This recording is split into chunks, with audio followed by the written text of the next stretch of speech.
the tape for this, our main event of the evening. We introduce the champion, Chris, the West Side Strangler Brennan. Let's get it on!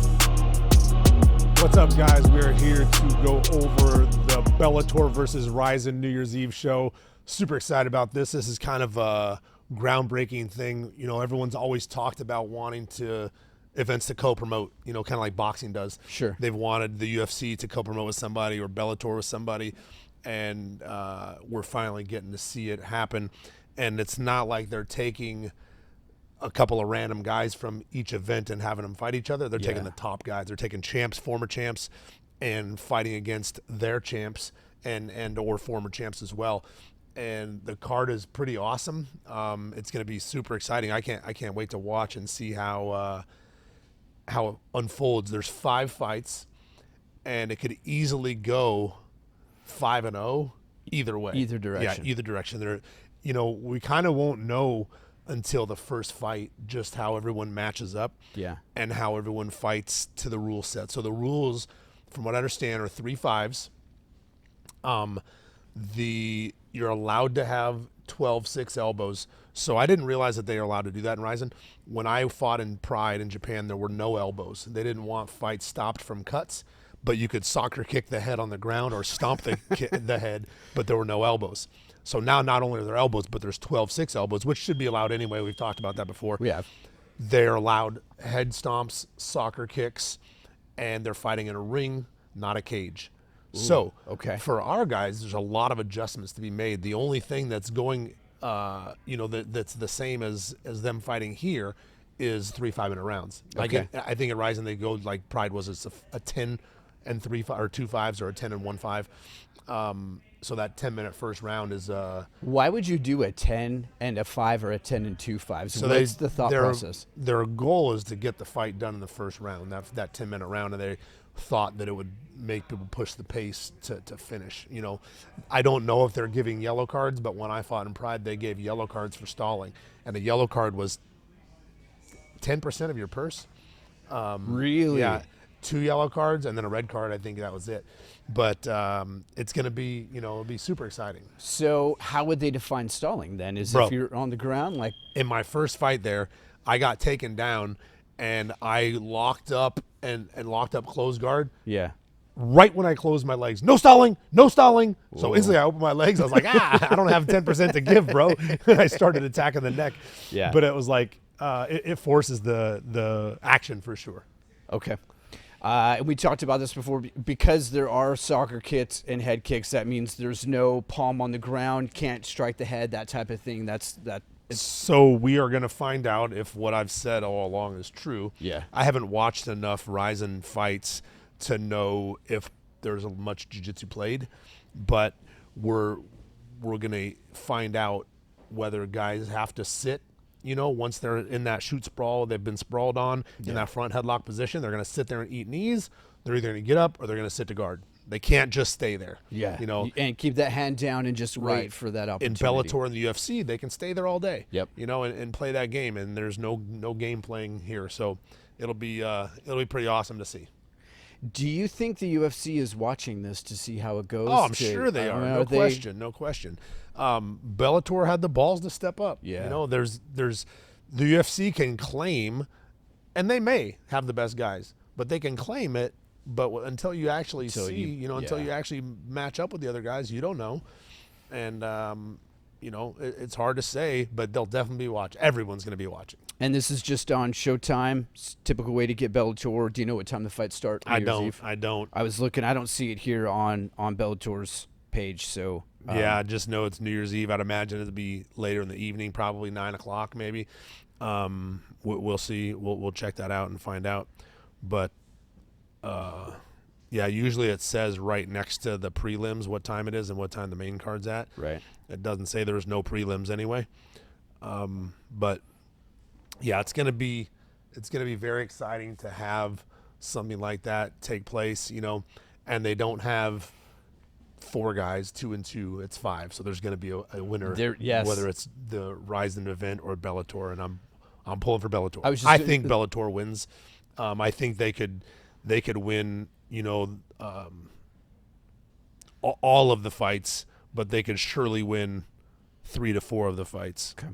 So we'll see. I mean, Horiguchi fights for Pride. He's from Japan. I mean, fights for Bellator. He's from Japan. Yeah. We've got other guys fighting for Rizin that are from Brazil. So we're just taking, Gadzi Rabadanov fights out of Russia. Juan Archuleta, Horiguchi, Pitbull, and AJ McKee. Like, stacked. That's a stacked card. Oh, yeah, it's stacked. That's an amazing card. I'm assuming that's a solid prop bet just on itself, is who takes this, Rizin Right. or... I might look at that, actually, and see if there's a line on that. Yeah, that'll be interesting. So we'll get into I wish it. I could call my old friend and ask him.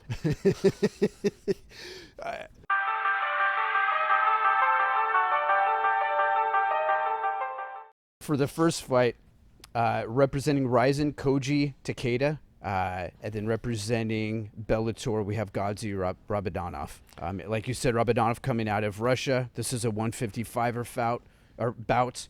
Takeda's coming in at 15-3. Rabadanov is coming in at 18-4. So 2 solid records, two solid fighters here. We had just talked recently about Gadzi Rabadanov. He had beaten J.J. Wilson, and he'd beat Bobby King. And he looked really good doing it. We talked about him on the podcast, and he's fighting a guy. So all of these guys are making their debuts in the other event, right? Like, these guys have never fought anybody from Bellator. Bellator's not fought any of the guys from Rizin. I'm 100% going to go with Gadzi Rabadanov on this first fight. The guy's fighting's awesome. He's tough. He's 15-3. 18-4 is Rabadanov. 5'7", 5'9". I'm not sure what Takada is coming off of win-wise. He's got 2 wins, and he's 3 out of his last 4 fights are wins as well. Submission, unanimous decision. He lost to who? He lost to Spike Carlisle. Okay, so that's the guy AJ McKee just beat at 155. Okay, via submission, guillotine. Okay. And then it's interesting, his 2 out of his last 3 wins are submission via armbar. Okay. Yeah, so he lost 2 fights ago. He did. And then he also lost 5 fights ago. So looking at his last 5 fights, he's 3-2. And he's lost a guillotine and a decision, and then he's got 2 decisions and 2 arm bars for the wins. Yeah. Rabadanov's coming in. He's in his last 11 fights, he's 10-1. Yeah. So he's coming in on a streak right now. And I was gonna pull up his only loss came, and it was a few fights back. His only loss, as it loads. Not in Bellator. He's 3-0 in Bellator right now. Okay. Last fight was 5 fights ago against Mehdi Dakaev, and this is EFC Eagle Fighting Championship. Yeah, that's in Russia. Khabib's. That's Khabib's. Yeah. Yeah. So and that was a decision. It was unanimous, but that was a five round fight. Okay. Other than that, though, he's 10-1 again. But it is interesting. Of his 10 fights, he's got a ton of decision wins. 1, 2, 3, 4, 5, 6, 7. He's got 8 decision wins. Okay. So he's put the rounds in, right? Yeah. I mean, he's got the ring time. I don't know. The other guy seems to be a finisher, and Rabadanov's only finish in Bellator is against Daniel Carey's a 4-minute knockout, and then 2 decisions after that to J.J. Wilson, Bobby King. So he'll have the cardio. yeah, for sure. And he's got. I feel like if he gets pulled into deep waters, he's going to know how to swim. Absolutely. Absolutely. He's been there. He's gone. Gone to long fights, Yep. and I think he's probably, I suspect, taken some damage during the process of that and knows how to wade through that. So, so you're going with Rabadanov on this one. Absolutely. Awesome.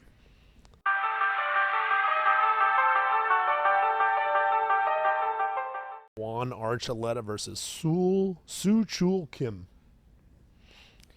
18-6, and Archuleta's 26-4. 26-4. Now you know a little bit about. We've talked about Juan Archuleta on the podcast before, haven't we? Yeah, I'm a fan of his. He's I just listened to him on another podcast and found out that this dude gets to 185, 190 pounds and he fights at 135.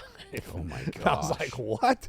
So I went and me and Lucas had a talk after that. I was like, well, it's possible to lift weights, in between. But yeah, he talked about lifting weights and getting stronger, and then losing a little bit of the size, obviously, when he comes down, but keeps a lot of the strength. He just lost via head kick to Rufián Stotts. Yeah, but he's beaten Enrique Barzola since then. Yeah. So he's 3-3 in his So last him and 6 Barzola fights. fought outside the tournament. He got knocked out of the tournament by Stotts, and Barzola got knocked out by Magomedov, and then they fought each other, and he won that fight. He's really good. He's really tough. He's very fast. He's got a really great decision win over Patchy Mix, who I've got favored to win the tournament. Yep. So, I'm pulling for Juan Archuleta in this. The guy he's fighting, 18-6, he's from Seoul, Korea, 5'7". It's got Juan Archuleta listed at 5'9". I don't know that he's actually 5'9", but it's possible. Yeah, and I see this. Sure Dog actually had him at 5'8". That probably sounds like that might be closer. That's my height. I just think at 135, if he's taller than I am, he would look much skinnier than he looks. Yeah. So when you look at Sewell Chul Kim, he's coming in on a streak. Actually, well, in his last, I'd say, a dozen fights, he's got 1 loss, 1 draw, and the rest are wins. TKO submission, TKO submission, decision, TKO submission. He's finishing a lot of different ways. He has gone the distance on a couple fights, but he's also finishing people by submission, and he's got an armbar and a guillotine, and then he's got 2 fights that were stoppages, 3 fights that were stoppages by strikes. So this guy can do a lot. Yeah. He's coming at you a lot of different ways. And I haven't gone in depth on his opponents to see, who he's fighting, what the records are of the guys he's fighting, and that's the first thing I do usually. Like if one of my guys is fighting somebody, I'm going to look and see. I don't care if the guy's 10-0, if he's beating 10 guys that are 0-2, Right. You have to worry about his experience, but maybe not as good as the record. I think this is the dark horse fight on the card. Okay. Yeah, I really want Juan Archuleta to win the fight. I just think it might not happen. Archuleta's gone through a really tough. I talked about his last 6 fights. Pitbull, Yeah. Henry Corrales, Patchy Mix, Sergio Pettis, Rufián Stotts, Enrique Barzola. Yeah. That's a gauntlet of 6 fights right He's there. at the top of the division. Yeah. Right? Yeah. Like I've said before, once you're there, you're there. Yep. You don't fight backwards. What was his records going before? Yeah, see, look at his streak before. Yeah. I want to say he was something very high and 1 when he lost that fight. 12, 13, 14, 15, 16, 17, 18, 19, 20, 21, 22, 20. He was 23-1 before he lost to Pitbull. Yeah. And including the loss to Pitbull, he's 3-3 on his next 6 So he fights. got to the top, Yeah. and then had a rough go in there. But he's done well. Obviously, he's done well. He's just fighting the best guys in the world, man. That's tough. Yeah. I'm reluctant to say I'm going with the South Korean and Sewell. You think age matters here? 35 for Juan Archuleta, 31 for Sewell Chul Kim. You think that matters at all? No, they're both. Honestly, 31 and 35 is your prime. Like 27 to 33, 34 is your prime. I don't feel like Juan Archuleta is at the getting old age. I don't think he feels like that either. Physically he might be, tough to get out of bed in the morning, but that just comes with having 26, 30 fights. Yeah. Yeah, absolutely. So, all right. So did I hear you say that you're picking Sewell Chul Kim on this one? Don't hate me for this, but Okay. I am. Okay. That's the one that you said it was a dark horse. So Yeah.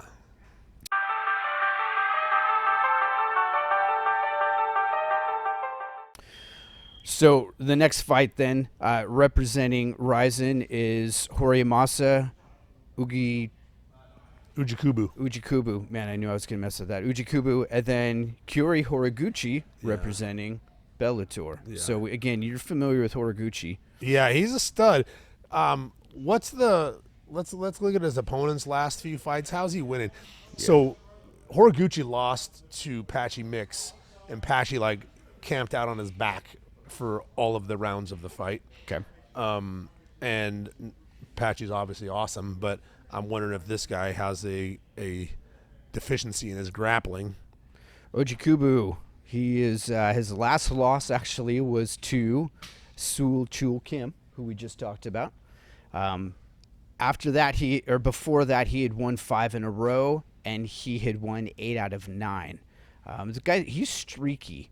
Early on in his career, he had 2 draws and 2 losses in his first 8 fights. It looks like first 10 fights. And then he went on a pretty good run where after he got through that, he had, looks like 15, 16 fights with only 3 losses in there. So when he'll go on a streak, he'll get 4, lose 1, get 7, lose 1, win 3, lose 1, win 4, lose 1. So he's really streaky. Horiguchi's only 1-2 in Bellator at the moment. He's lost to Sergio Pettis and Patchy Mix. He beat Darian Caldwell by decision. I want to say he earlier on had beat Darian Caldwell by guillotine. He's a little bit hot and cold as well.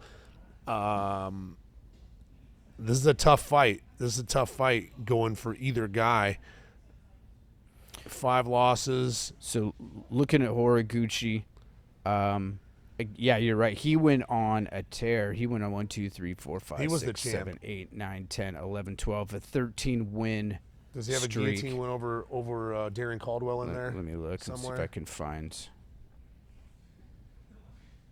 It might be further up. Darian Caldwell. Decision? Unanimous decision. And then before that, Darian Caldwell submission guillotine choke. Yeah, 2018. Yeah. So there was only 1 fight between those 2 fights for him, huh? Yeah, and that was in Rizin. Oh, it was? Yeah. Okay. Rizin 14. So that's where he was before he came to Bellator. Yeah, I'm going... So this is interesting. I don't know if you know this. Horiguchi, his debut in Bellator 222, he beat Darian Caldwell and then went back and fought 2 more fights at Rizin before he came to Bellator again. All right. Maybe it wasn't signed when he fought in Bellator. Went 1-1 in those 2 fights, and then, as you said, came back to Bellator, and he's 1-2 in his 3 fights with his win against Hokumura. So Bellator is putting a lot of stock in him by bringing him coming off of 2 losses in a row at the moment. They were against 2 good guys. I'm not sure if maybe they're hoping for the draw over there because he's from Japan or how that's working out. But that's you typically don't grab a guy that's coming off of 2 losses and throw him in your top 5 guys to send over. This is interesting. I actually just looked at it again. So he fought in Bellator, won Caldwell, fought twice again against the same guy in Rizin. Went 1-1. Went 1-1. Then moved over to Bellator, lost to Pettis, lost to Patchy Mix, and then went back to Rizin in September and beat a guy. And now he's fighting for Bellator on the 31st. So he's been going back and forth. So after his Sergio Pettis fight, yeah, he fought it again in Rizin? No, after Patchy Mix. Oh, after Patchy. But now he's back here representing us fighting them. Yeah. Strange. Super strange. Kind of makes me wonder if there's more to that story. What's going on there? Yeah, yeah. So that's super interesting. Are you picking Horiguchi then? No, I'm not. You're not? I'm not. I'm going to go with Ujikubu. Again, for everyone that watches this, I want Bellator to go 5-0. For sure. If I'm betting money, I'm going to put my money on the other guy. And what is it? And that's going to be my 3-2, basically, okay, on the night. Okay. I mean, what is it that you see in Ujikubu that you like? What is it? Just who he's beat? What his resume looks like? So hold on. Uh-oh. It's got him listed at 125 and Horiguchi listed at 135. Okay. If this fight is at 135, yeah, I'm going to go ahead and go with Horiguchi. Okay. Just because he's going to be the bigger guy. If this guy can fight at 25, Horiguchi's going to be the bigger guy. He's already a little bit stacked. He's short, 5'5", but this guy's 5'3", and fights at 25. If the fight is at 135, because it's got them both listed as something different, I am going to go with Horiguchi on this fight. And it doesn't say what weight the fight's at. It has them both listed at different weights. Let's just go with Horiguchi.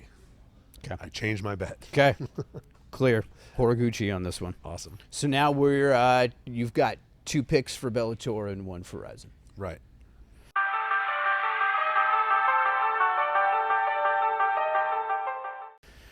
So our 4th fight is representing Rizin is Kleber Koike, and representing Bellator is Patricio Pitbull. Yes, sir. So they're both fighting out of Brazil. Kleber Koike is 5'9". Patricio Pitbull is 5'6". He's used to fighting the taller guy. He's always the shorter guy in that weight class. He uses that to. Do you think he uses that to his advantage? I mean, he's at that point where he comes in, gets inside. Yeah, the he knows. I phone mean, booth he's shorter than everyone. Yeah. Most of the time, so he knows. That's the game plan. The game plan is always going to be the shorter guy. Pressure. Yep. Massive left hook, massive right hand. Is that left hook coming? That's almost like an overhand. Yeah, I mean, he kind of throws it like Mike Tyson did. He's Yeah. a little bit low and then comes up and cracks with it. He was landing it on Adam Borix all night. Adam was throwing jump knees, and then jump knees were skimming his head while he was cleanly landing that left hook. Yeah. This guy's 31-5. Pitbull is 34-5. I'm going to go out on a limb and say that Pitbull has fought the tougher guys. You can pull up Kleber Koike's record and we'll see, but I am going to I think Pitbull would go to the UFC and do well. So Okay. I don't think he's going to go to Rizin and not do well. Koike's coming in on a 7-fight win streak, and actually, wow, this guy's got a solid record. I mean, I'm looking at his last. What is he coming in at? We said 31-5. 3 of his first 5 fights that he lost, 3 of the 5 losses that he has were within his first 10 fights. I mean, he went on at 1, 2, 3, 4, 5, 6, 7, 8, 9, 10, 11, 12, 13, 14 fight win streak, lost 1, got another 6, lost 1, and he's on a 7-fight win streak now. This dude's pretty freaking good. Now, Have you heard I don't. anybody that he's fought? I mean, they're Nishiri's out of 1 championship Japan. And then you've got guys in Rizin, KSW. I'm not familiar with that fighting league. Rebel FC, Pancrase. I mean, these are kind of, and this is going way back. I mean, he's got fights, that huge fight win streak that went from 2010 to 2015. So no, in answer to your question, I don't recognize a lot of these fighters. How's he winning? Submission, technical submission. Dude, this guy's, it's all submissions. He's getting knocked out. It's all submissions. He's getting knocked out. Wow. Literally every single win that he's got right here. Subs. He's got 1 decision. He's got a TKO. I'm going back like 25 fights. Yeah. And so he's a jiu-jitsu guy, obviously. He's a submission guy. Yeah. I am going, unless this guy is some high-caliber wrestler, I'm going with him getting knocked out in this fight. Just not going to be able to handle Pitbull's boxing. I mean, who's submitting Pitbull? Yeah. Nobody. No one's been submitting him, right? No one's been beating. I guess AJ McKee did. I lied. But that was after he whacked him upside the head with a head kick. I am standing strong on Pitbull by TKO or KO. It could possibly go the distance, if the jiu-jitsu guy's like on his back trying to survive or something. But 2 things make this, if it's a jiu-jitsu match, 2 things make this really interesting. Number 1, it's a ring, not a cage, right. So you're not going to be able to rely on the takedowns and get up on the cage. And the second one is what we talked about earlier with stalling. Right. How, as a fighter, it feels like you'd have to be really concerned about getting yellow carded for stalling in a jiu-jitsu match. It seems like you'd have to be really, I mean, this would be like a Gordon match where it's just a lot of action. I'm not going to lie. Nobody unless you're fighting Pat Miletich in Iowa and his best man is the referee. Nobody is as biased as the Japanese promotion. Okay. So their fighters will not be getting stall calls. I guarantee they're not getting stall calls. Okay. If that guy wants to lay on top of him for 10 minutes and not move, he won't. You know, and he won't get stood up and he won't get a yellow card, and that's just the way they roll. However, the Americans have to not eat the food in the back. They have to not eat the food that's been given to them. They need to bring their own food, and that's no joke. They know that already. I'm sure they've already done that. But you cannot count on getting a call for you. You know, this is the place where I armbarred a guy that screamed, and Yeah. the referee jumped in and stopped us, and then 3 blind mice got in the cage, but it was actually 7, and talked about it and made us fight again right then. Right? Like, they're going to do whatever suits them. Yeah. Shit that you would never see in the UFC or Bellator.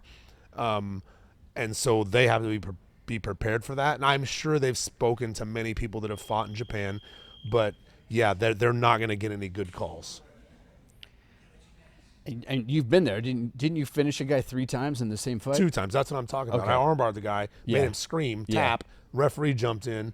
I walked away with my hand up, and then they're like, no, he didn't tap. And I was like, clearly he tapped, you know, and he tapped on my leg and whatever. But they, you know, 6 referees got in the cage Yeah. and discussed it while I was in Carl Uno's face saying, tell me you didn't tap. Tell me he didn't tap. You know he tapped. And then I was in the guy's face, and I was like, you know, it's literally called Pride Bushido, which is the way of the warrior. And now you're going to pull this crap? I was like, come on, bro. Yeah. You know, so it he knew he tapped. They knew he tapped, but that was their way of make the fight happen again, to give him one more chance. You know, and that's what they'll do. They'll give as many chances to these guys as possible. Did you get the same arm? I did. And broke his shoulder. No. Yeah. Should And then I leaned in his face and I said, you should have admitted you tapped the first time. Absolutely. You asked if Pitbull has been submitted. I went back and looked at his record. You talked about the guillotine to AJ 2021. His other losses, he's got a TKO leg injury, a decision, a split decision, and another split decision. Yeah. So that is his only. Right. So, and obviously AJ McKee, we'll talk about him in a minute, but Sure. that guy he's got skills. He can do it all. He can, yeah. For So, sure. So is it hard for you to pick Pitbull on this one? No. I'm gonna go with it. And you know I like to pick the grapplers anyway. Yep. But I'm going with Pitbull, and I'm going with him by either knockout or by halfway knocking him out and guillotining him, because he's got a nasty guillotine. Is he going to have to hold on to that?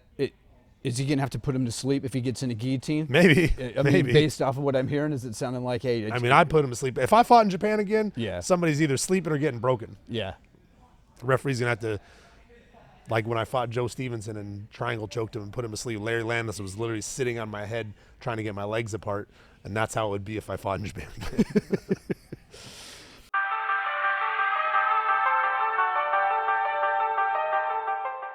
So the main event representing Rizin, Roberto Satoshi de Souza, out of Brazil.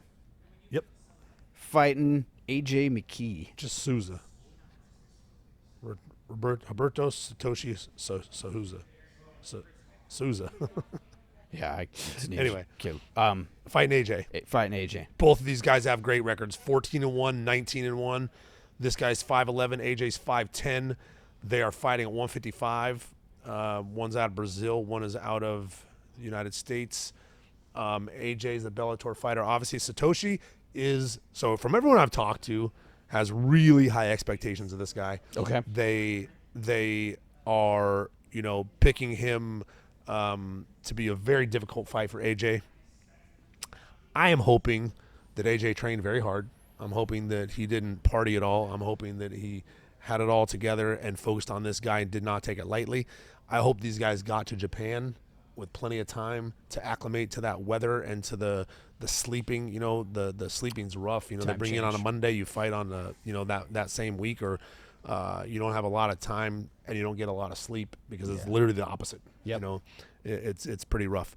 So, you know, I'm hoping that they prepared for that properly and had enough time while they were there. When you fought in Japan, because you fought there a number of times, Yep. How early would you get there, and did you have a strategy to try and combat the sleep, or did you just kind of So you try to stay awake when it's, when you're on their time. Yeah.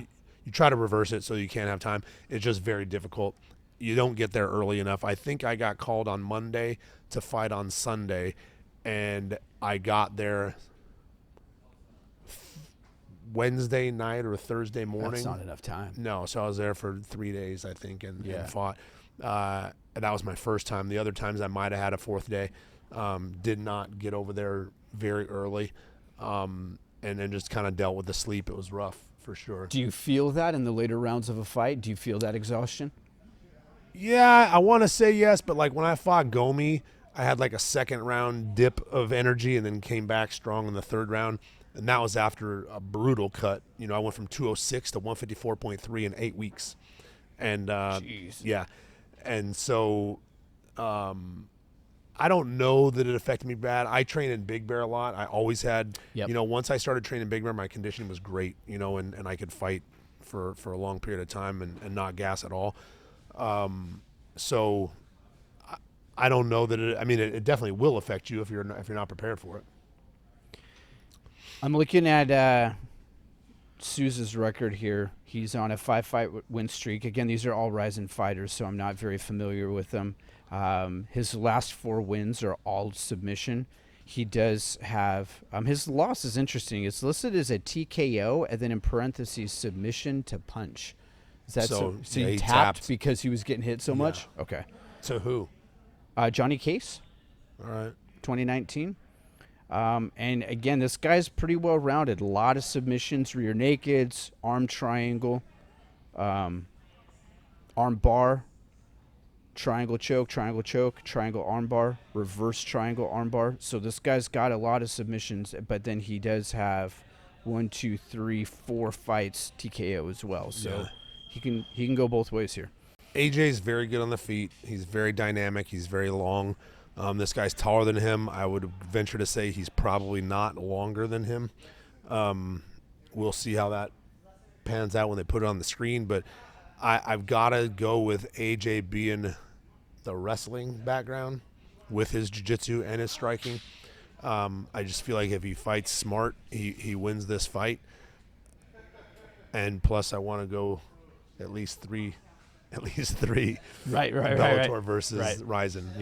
I'm hoping for 5, but I believe we get at least 3 done, and we'll see if they're the 3 that I picked. Souza's listed on Bellator's website as 5'10", 155. McKee's coming in at 5'9", 145. Yeah, they just haven't moved him on the website over to the 55-pound division yet because he talks about doing both, but So he'll come in at a comfortable 55. Yeah, he'll be plenty big, plenty big. Okay. When we saw him after we saw him at PFL,